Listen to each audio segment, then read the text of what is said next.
प्रिय मित्रों, आज मैं पंडित जटाशंकर झा अपना चैनल JMS स्टडी के माध्यम से माघ कृष्ण पक्ष की एकादशी तिथि को बताने जा रहा हूं।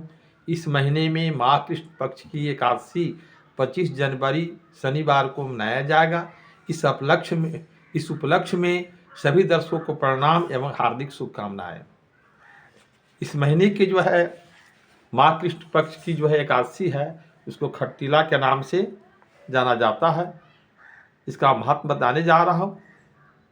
दालम्भी ऋषि बोले कि मर्तलोक में उत्पन्न जीव पाप करते हैं, ब्रह्महत्या करते हैं, प्राय धन का हरण करने वाले दूसरों को व्यसनों से सम्मोहित होते हैं। हे ब्राह्मण, ऐसे लोगों को नरक से बचने का उपाय मुझसे कहिए। छोटे से प्रयास से पाप शांत हो जाए, ऐसा कोई उपाय है तो बताइए। पुनस्त बोले कि हे महाभाग, हे साधु, अब गुप्त बात पूछी है। ब्रह्मा, विष्णु, इंद्र और देवताओं ने भी कभी इसका रहस्य नहीं कहा है। हे द्विजोत्तम, आपके पूछने से वह गुप्त व्रत मैं आपसे कहता हूँ। माघ महीने के आने पर ही स्नान करके शुद्ध जितेंद्रिय होकर काम, क्रोध, अभिमान, ईर्ष्या, लोभ और चुगली से बचा रहे और अपने पैरों को धोकर देवों के विष्णु भगवान है, इनका स्मरण करे। भूमि में न गिरा हुआ हो ऐसा गोबर लेकर उसमें तिल और कपास मिलाकर पिंड बनावे। 108 पिंड बनाकर उसके बाद माघ मास लगने पर आरंभ से लेकर नियम पूर्वक रहे। माघ कृष्ण पक्ष की पुत्र फल को देने वाले एकादशी से नियम ग्रहण करे और उसका विधान सुने। स्नान करके शुद्ध होकर समाधान मन से देव की ध्यान करके हे भगवान उनका पूजन करे और ठीक जमाई आवे तो सदा कृष्ण नाम का कीर्तन करे और रात्रि में जागरण करे और रात्रि में 108 पिंड से होम करे और शंख चक्र गदा धारण किए हुए भगवान को ध्यान करे। चंदन, अगर, कपूर, शहद आदि नैवेद्य से बारंबार कृष्ण नाम का उच्चारण करके भगवान को पूजन करे। कोहड़ा, नारियल या बिजौरा से पूजन करे। जो यह वस्तु न हो तो सुपारी सबसे उत्तम है। विधि से अर्घ दे। जनार्दन भगवान का पूजन करे। हे कृष्ण, हे कृपालो, हे गति रहित को गति देने वाले, संसार रूपी समुद्र में डूबे मनुष्य के ऊपर प्रसन्न हो आप। हे पुंडरीकाक्ष, हे विश्वभावन, आपको नमस्कार है। हे महापुरुष, हे पूर्वज, मेरे दी हुई अर्घ को लक्ष्मी सहित आप ग्रहण करें। और उसके बाद छत्र, जूता, वस्त्र आदि से ब्राह्मण को पूजन करे और कृष्ण मेरे ऊपर प्रसन्न हो ऐसा कहकर जल से घड़े का भी दान करे।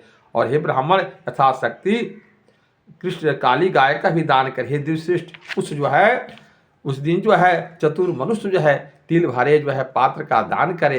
हे मुने, नहाने में तथा खाने में सफेद और काले दोनों प्रकार के तिल श्रेष्ठ है, अथवा स्नान में श्वेत और भोजन में काले तिल उत्तम कहे गए हैं। हे द्विजोत्तम, उन तिलों का दान यथाशक्ति करने से, यत्न से करने से जितने तिलों का दान करे उतने 1000 वर्ष तक स्वर्ग लोक में आनंद करते हैं। तिल जल में मिला के स्नान करे। तिल को पीस के उपटन के लगावे, तिल का होम करे और तिल मिलाकर जल पिए, तिल का भोजन करे तथा तिल का दान करे। ये 6 प्रकार के पाप नाशक है।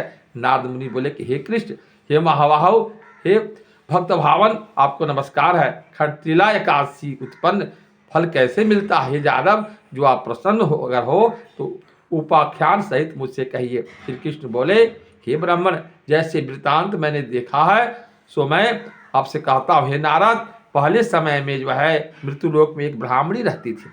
वह सदा व्रत करने में और देवता के पूजन में हमेशा लगी रहती थी। सदा वह मेरी भक्ति था। वह स्त्री महीने भर के व्रत करने पर तत्पर रहती थी। भगवान के व्रत करके वह मेरी पूजा में प्राण रहती थी। हे द्विजोत्तम, सदा व्रत करने से उसका शरीर कलुषित हो गया था। अति बुद्धिमती स्त्री दीन ब्राह्मणों को और कुमारियों को भक्ति पूर्वक घर आदि का सदा दान देती थी। हे द्विज, वो अति कठिन व्रतों में तत्पर होती हुई व्रत की ऊपर का शरीर कमजोर हो गया था। उसके काया के कलेश से किसी जो है दिन जो है मांगते हुए ब्राह्मण को अन्नदान नहीं दिया, उससे उसका आत्मा तृप्त नहीं हुआ। ये ब्राह्मण इस बात को जानने के लिए इच्छा उसमें मृत्यु लोक में आया और कपिल ब्राह्मण का जो है रूप धर के मैंने उससे केवल भिक्षा मांगी। ब्राह्मण बोले कि हे ब्राह्मण, ब्राह्मणी बोली कि हे ब्राह्मण, तुम कहाँ जो है तुम कहाँ से आए हो, जहाँ से आए हो उसे बताओ। परंतु मैंने फिर कहा कि हे सुंदरी भिक्षा दे। हे द्विज, उसने बहुत क्रोध करके एक मिट्टी का पिंड हमारे पात्र में डाल दिया। फिर वो हम जो है स्वर्ग को गए। उसके पीछे बहुत काल में जो है व्रत करने वाली यह जो है तापसी व्रत करने के प्रसाद से स्वर्ग को प्राप्त हुई और मिट्टी के पिंड के प्रभाव से उसने सुंदर मनोहर घर को पाया। और हे विप्र, वह घर का धान्य से भंडार से रहित था। जब घर को देखा तो उसमें कुछ नहीं था। हे ब्राह्मण, तो वह घर से निकालकर हमारे पास आई, बड़े क्रोध से भरी हुई वचन बोली कि मैंने अनेक व्रत चंद्रायण सब व्रत किया, उपवास किया, अनेक बार किए, सब जो है लोगों को, स्वामी को, देव ऋषि मुनि सभी को आराधना किया कि हे जनार्दन, मेरे घर में कुछ भी धान्य नहीं है। तब मैंने उससे कहा कि तू बहुत शीघ्र अपने घर को जाओ और बड़े कौतूहल से देवताओं की स्त्रियां आएगी। जब देवताओं की स्त्रियां भी समय युक्त तुम्हें देखने को आवे तब तू जो है द्वार मत खोलना, खरतीला एकादशी का पुण्य मांगना। भगवान द्वारा ऐसे कही हुई वह मानुषी अपने घर में गई। तब नारद उसी समय में देवपत्नियां आई। उन्होंने कहा उससे कि हम तुम्हें देखने आई है, तुम द्वार खोलो।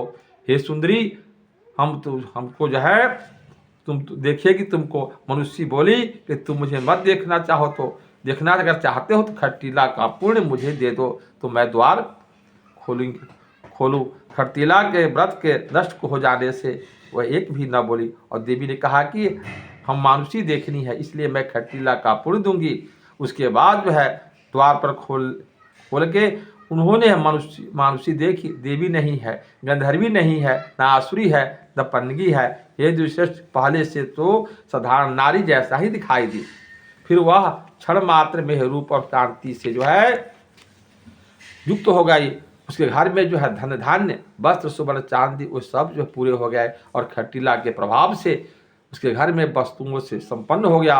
अति तृष्णा न करनी चाहिए, धन की सठता से वर्जित रहे, अपने वित्त के अनुसार तिल वस्त्र आदि को दान करे। उससे जन्म जन्म में जो है आरोग्यता की प्राप्ति होता है, दरिद्रता नहीं आती है और न दुर्भाग्य होता है। हे द्विश्रेष्ठ, जो है माघ कृष्ण पक्ष की खरतीला एकादशी का महात्म समाप्त हुआ। यह वीडियो आपको अच्छा लगे तो सब्सक्राइब के साथ जो है लाइक जरूर कर दीजिएगा, साथ में कमेंट्स भी कीजिएगा। धन्यवाद।